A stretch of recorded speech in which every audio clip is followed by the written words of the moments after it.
All right, for more on the situation in the Middle East, we're joined by CBS News senior national security correspondent Charlie D'Agata. Charlie, turning back now to those sanctions on Iran, what is this new economic phase of the war likely to look like, and what does it mean more importantly for U.S. forces in the region? Are they going to take a step back? Yeah, Vlad, well, Treasury Secretary Scott Bessent called it the single greatest financial offensive ever marshaled against an adversary, as we just said in the op-ed in the Financial Times. So the administration could target the remaining commercial links from Iran to other countries, notably Gulf countries. We don't talk about this a lot because they look like adversaries, but Iran and Gulf countries do trade, certainly financially. Now, in terms of Iranian oil, that is down to China.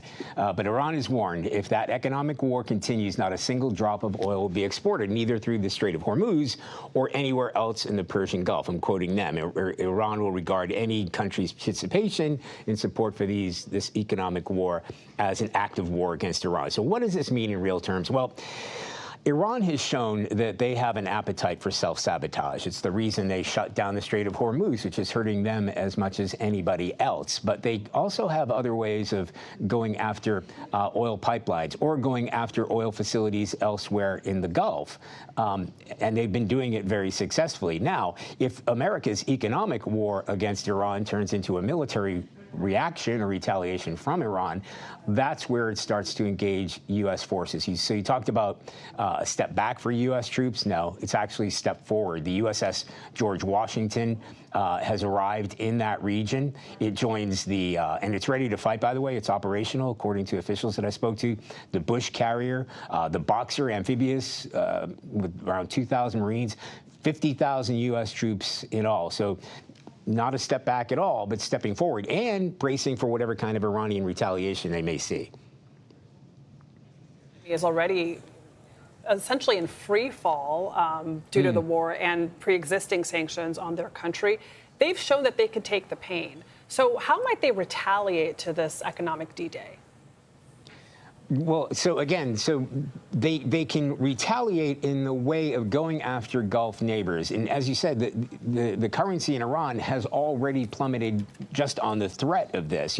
We call it D-Day. Well, we're about to see H hour this afternoon.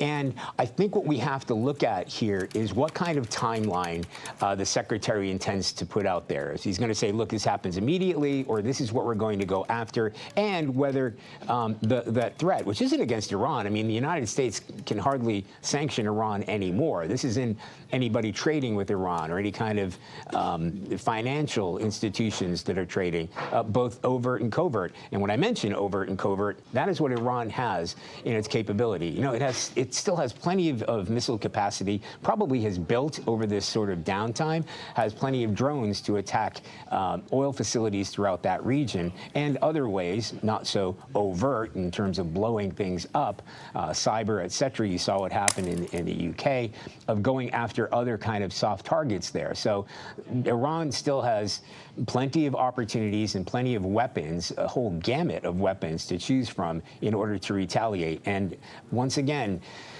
Iran makes these threats, and they threaten all the time, but a lot of these they follow through on. In the beginning of the war, I was there, and they said, we're going to strike Gulf neighbors, and all the airspace went out, and they struck something like 14 countries. So you have to take Iran seriously when they make these threats. You certainly do. Charlie D'Agata reporting from Washington. Charlie, thank you.